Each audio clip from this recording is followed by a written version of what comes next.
Good morning, good morning, good morning. Kiss up to God. To God be the glory for all of the wonderful works that He does. Thank you, God, for a new do over. Thank you, God, for a new grace, for a new mercy. Thank you, God, for family and friends. Thank you, God, for life, health, and strength. Thank you, God, for a beautiful day we've never seen before. And if you've all off on the weekends, thank God it's Friday. Oh, thank you, thank you, thank you. I haven't been on in a couple of days, but it's all good because you guys are still watching my videos, and I'm ever so grateful. God, please, if we are allowed just to say those two words, I'm sorry, allow it because it will restore and recover a whole lot of things. Those two magical words, I'm sorry, will make someone feel much better. It could just renew things. All right. This morning I came up with God's master plan. And it's because, this week I have certain songs that I really tune into when I'm dealing with things or when things are going on or when I'm talking to someone. Because I do talk to people, not just here, but I have quite a few people ask for my advice and we talk. And some of it is only my opinion and some of it is experience. And I feel grateful and I feel lucky that God chose me to be his vessel to talk through me with some things that I do say because sometimes I say stuff that people don't even realize I'm saying it. And they'll, talk to me later and say, yeah, well, and you were right. And I'm like, about what? So sometimes when God uses you, he uses you and he speaks through you, so because he does dwell with it. So I'm gonna do the lyrics to Tamlin Man, God's master plan. It says, you may be worrying what's going on. How you gonna fix it with nowhere else to turn? With the weight of the on your shoulder, it seems nobody cares. Hold on. God got the answer. And those questions you don't understand. Don't worry. God got the master plan. He knows what's best for you. He knows how to provide for you. Always see you through. Hold on to his promises. God got the master plan, and how true is that? And I'm gonna back it up with the word. That's the song, but this is the word. Jeremiah 29:11. For I know the plans I have for you, declared the Lord. Plans to prosper you and not to harm you. Plans to give you hope in a future. And that's in the word. She's saying the master plan, but first you have to pray and leave everything else up to God. Because when you are dealing with things, when you're in the thick of it, as they say, the storms, you're either going in it, already in it, or coming out of it. Because storms are all over. And when he has plans for you, and if you pray and talk to him and ask him to fix it or to do things for you, you have to wait and be patient enough to know that he is going to do it. You have to wait and be patient enough to know that God does not lie. You hold him to his word because that's what he wants us to do. He wants us to repeat his word back to him because if we do, that means that we're reading, we're studying. Just don't throw a bunch of stuff out there, a bunch of nonsense. Say it back to him because these are what words that he promised. These are things that he promised us. And we know that life is going to be hard sometimes. We know that we're going to deal with some stuff sometimes, but he got us. He said, do not be discouraged. Keep moving, keep pressing, keep going forward, keep reaching your mark. Because if it's somewhere that you want to do, it's something that you want to do, it's somewhere that you want to go. If you pray on and if it's in his will, it's going to come. But it has to be in God's will. It can't be our own will because gives us free will, but our own will gets us in all kinds of mess, all kinds of trouble because we're emotional. We think with our minds where we're not logical about some things that we say and do. We just say and do because that's how we feel at that moment. But somewhere down the line, that stuff comes back and it doesn't feel good, especially if we go on ahead of God and do things ahead of God. It doesn't work that way. It's difficult to wait and to be patient. And I can attest to that. I agree with that because it is, and he knows that we're human.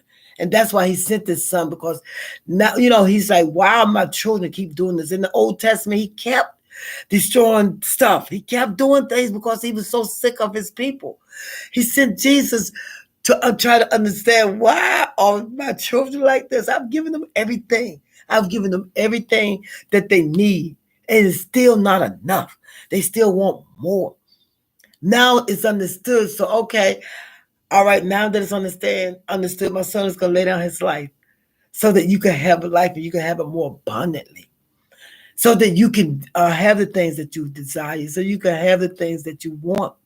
All of that sacrifice, all of that. But you have to stay in his will, because if you stay under his will, he's going to make it work. He's going to make it happen. It is in his plan. Look at Joseph. He was in prison for years. Look what happened. He was over Egypt. He led our people out of Egypt. I mean, he didn't lead them. I'm sorry. Because of him, our people came into Egypt. I'm so sorry. Moses led our people out of Egypt. But look, Moses went in the desert for years. Some of these things happened for a long time, for years. But because of God's master plan, because of the things that he knew that he wanted, and the things that he knew that it was going to go through, and things that he knew that was going to happen, look what happened. And the patience of it all, and waiting on him, it's a lot. But if you really want it, throw it out into the atmosphere. Pray on it. Manifest. Get into solitude and talk to God. He already knows. But when you speak things out, you can hear it and you can know. And when he start making things, making a way out of no way, and when he start working things out for you, and you sit back and you be like, oh my goodness, thank you, God. Thank you, God, for making this happen. Thank you, God, that this is where I want to be. Thank you, God, for bringing this person in my life. Thank you, God, for taking this person out of my life. Thank you, God, for this job. Thank you, God, for this new job. And it's all about him, and it's all about what he wants you to do. It's all about the things that he needs you to do. It's all about that. It's all about his master plan. But we have to set that, we have to understand. We have to do what we have to do in order for it to work for us. Read, study, understand his word. Call him on his word.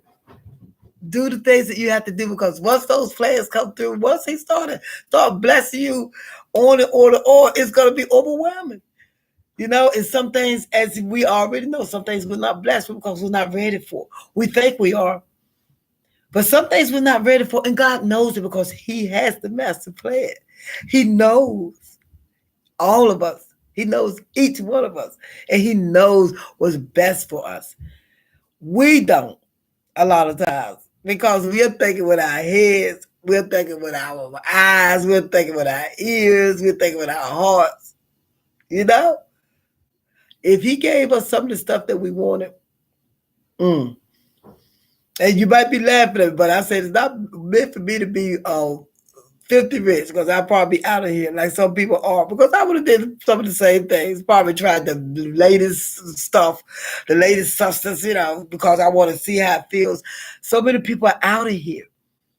So if you think riches is always money, you're wrong. That's temporary. It feels good to have money. Apple come with the I wouldn't know I don't have it, but it feels good to be able to pay your bills. I'll put it like that. He makes sure that I'm still here, and I have a roof over my head. I have a car, I have a job, so I have the things that I need to keep moving. But I'm blessed every day because he gives me a do-over. I'm healthy. My family circle hasn't been broken. That's wealth to me. And people think wealth is money, but not all the time. No, wealth is health. Health is wealth. What good is having trillions of dollars and you dying? What good is having some of these things and you don't even appreciate it, and you're selfish, and you're mean to people? What good is all of that? And some of the stuff, as we say, is generational wealth.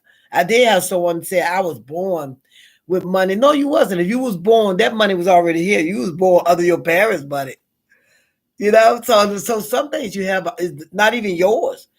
It's from your family. But I wanted to come on and talk about, God's master plan. His divine plan for your life is set into motion. We have to walk into it. We have to walk under his will. We have to go forward because it's waiting for us.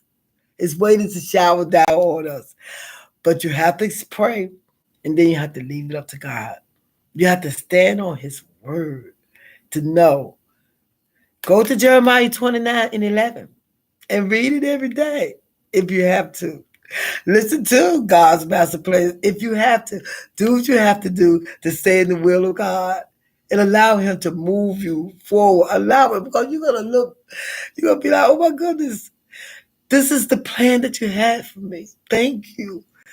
And and as I say, once he give it to you, thank him.